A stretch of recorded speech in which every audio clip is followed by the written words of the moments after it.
খুব ভালো লাগলো যে সবার সঙ্গে দেখা হলো। সঙ্গে সঙ্গে বললাম যে আমরা জেলা পুলিশ সুপারদের নিয়োগ একটা করতে পারি, এরকম খুব ভালো হবে, এটা নিয়মিতভাবে করে দাও।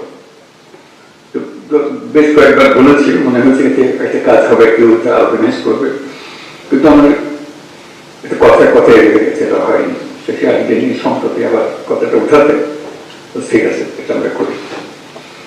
একটু দেরিতে হলো, তা হলো, আমরা সবাই একত্রে বসলাম, খুব ভালো লাগলো সবার সঙ্গে দেখা করে, যেটা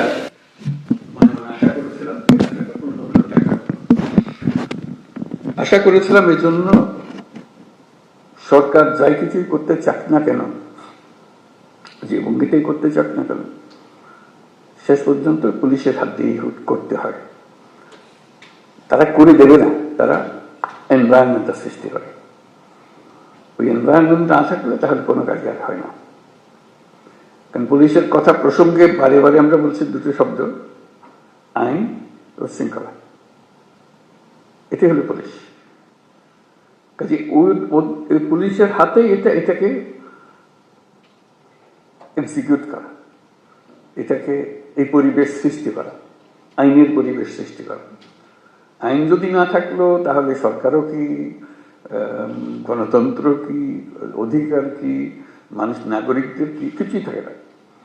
কাজে এটাই ছিল মূল জিনিস, যে আমরা পুলিশকে অবহেলা করে কিংবা পাশ কাটিয়ে গিয়ে দেশ করতে পারবো না। তারাই সম্মুখ সারির মানুষ। তারা ক্ষেত্র প্রস্তুত করলে তখন বাকি জিনিসগুলো হয়, তখন বীজ লাগানো হয়, চারা লাগানো যায়, সবকিছু হয়। আইন না থাকলে, শৃঙ্খলা না থাকলে, যত বড় বড় চিন্তাই হোক, যত টাকাই ঢালুন, কোনো কাজে আসবে না। সেই জন্যই পুলিশের গুরুত্বটা মনে মনে খুব অনুভব করছিলাম, যে একবার বসি, নিজেদের মধ্যে একটা আলাপ আলোচনা করি, কি করা যায়, কিভাবে অগ্রসর হব। আজকে তোমাদের তরফ থেকে কথাগুলো শুনে খুব খারাপ লাগলো, যে এই অবস্থার মধ্যে তোমাদেরকে কাজ করতে আমরা ঠেলে দিয়েছি, যে করো। কাজ করার তো একটা পরিবেশ লাগে, সহযোগিতা লাগে, সামর্থ্য লাগে। সেটা ছাড়া, এই ঢাল তলোয়ার ছাড়া আমরা যুদ্ধক্ষেত্রে পাঠিয়ে দিয়েছি যে লড়াই হোক। সেই জিনিসটা আমি অবশ্যই পরপরে এটা নিয়ে বৈঠক করবো, সমাধান করতে পারবো যাই না, কোনো জিনিস সমাধান করতে বড় কঠিন জিনিস হয়ে যায়, কিন্তু চেষ্টা করবো যে কি করা যায়। নিজে আগে মানি যে আমি আইনের ভেতরে থাকবো, এবং তখন সে মানবে যে হ্যাঁ, আইন এটা আমাদের করতে হবে, যে করা যায়। সম্ভাবনার কথাটা বললাম, এই সম্ভাবনাটা কিভাবে আমরা কাজে লাগাবো। এই সরকার, অন্তর্বর্তীকালীন সরকার, এটা হাতে খুব বেশি সময় নেই। আমরা অলরেডি 7 মাস পার করে এসেছি। আমরা বলছি ডিসেম্বরে নির্বাচন হবে। কাজে এর মধ্যে যা আমরা করতে চাই, যা আমাদের সামর্থ্য আছে, এগুলো করে ফেলা।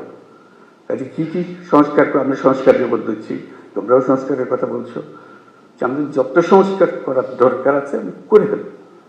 কারোর জন্য অপেক্ষা করে আমাদের কোনো ফায়দা হবে না, কাজটা করতে হবে, এবং সেটা আমাদের প্রতিষ্ঠিত করতে হবে, যে আমরা সেই অংশটা করব।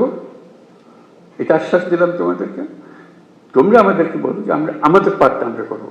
আমরা এই নতুন বাংলাদেশের নতুন সৈনিক পুলিশ বাহিনী হব। এটা হলেই আমরা ওই ক্ষেত্রটা প্রস্তুত করলাম। এই ক্ষেত্র প্রস্তুত করলেই আমরা থাকি আর না থাকি, এটা দেশ থেকে যাবে, এটা চলবে। অন্যরা মনে করবে যে না, এটা সুন্দর চলছে, চলতে থাকুক, সেই জিনিসটা করে। যেহেতু নির্বাচন আসছে, নানা রকমের সমস্যা হবে, নানা রকম চাপ আসবে, ডেসপারেট হয়ে যাবে, আমার ক্যান্ডিডেট জেতাতে হবে, ওর ক্যান্ডিডেটকে জেতাতে হবে। তুমি এখন আইন মানতে চাইলে তোমার উপরে খেপাখেপি করবে, যে না কিসের তো আইন, তুমি আমার আইন দেখাও, এসব হবে। আমাদের সেখানে শক্ত থাকতে হবে, আইনের ভেতরে থাকতে হবে, যাতে করে যে সরকার নির্বাচিত হয়ে আসবে সে সরকারের আইনের সরকার যেন হয়। আইনের মারফতে যে এসছে, যে আইন ভেঙে এসছে, সে সরকার কোনোদিন আইন রাখতে পারবে না, কারণ সে ভাঙারই অভ্যাসটা। কাজে এই যে সুযোগের কথাটা বললাম, এই জন্য বললাম, এই সুযোগটা হলো এমন যে আমরা যাতে ভবিষ্যতের সরকারটার জন্য আইন মানা সরকার হয়, এটার জন্য আমরা নিশ্চিত করতে পারি। সেটারও দায়িত্ব তোমাদের হাতে, যেহেতু নির্বাচনটা তোমাদের হাত দিয়ে হবে। কারো কথা মানার দরকার নাই, না অন্তর্বর্তীকালীন সরকার, না অন্য সরকার যারা নির্বাচন করছে তাদের বিষয়ে কারো কথা। আইন যা বলে তুমি আইনের ভেতরে থাকো, তাহলে পরবর্তী সরকার আইন মানার সরকার হবে।